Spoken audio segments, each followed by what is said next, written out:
गावआव एबार जि फैगौ बिसायख'थि बेनि थाखाय दिनैनि बाथ्राखौ जुदि सानोब्ला दिनैनि तारिखआव जोङो गोबां सिगाङाव आवगायनानै दङ। मानोना बेवहाय गुबुन गुबुन हान्जाफोरनि जाय बिजाथियानो जा एबा जायफोर मानसिफोर दङ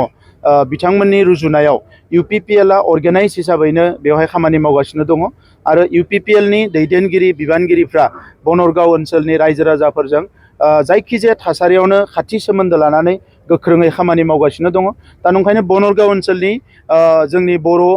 जोंनि जिखिनि जोंहा आइ आफा रायजो राजाफोर दङ बेजों लोगोसे गोरखा बिथांमोन, माइनरिटि मुसलमान बिथांमोन, आदिबासि बिथांमोन,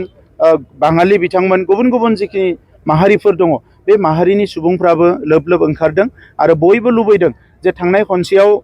जोंनि बिजाथिया देरहायलाय बिथांमोना एसे खहा जानाय बायदि मोनदों। दा थेवबो जोंनि जिखिनि TCLCC चेयारमेन, क'क्राझारनि MLA, जोंनि जेसां दैदेनगिरि दङ बेवहाय हर सान रायजो राजाफोरजों खामानि मावनायखौ नुनानै बिथांमोना हास्थायदों जे फैबाय थानाय बिसायख'थियाव जेरैखि जाया UPPL नि बिजाथिखौनो देरहाहोनांगौ, बिनि थाखाय बिथांमोना खामानि मावगासिनो।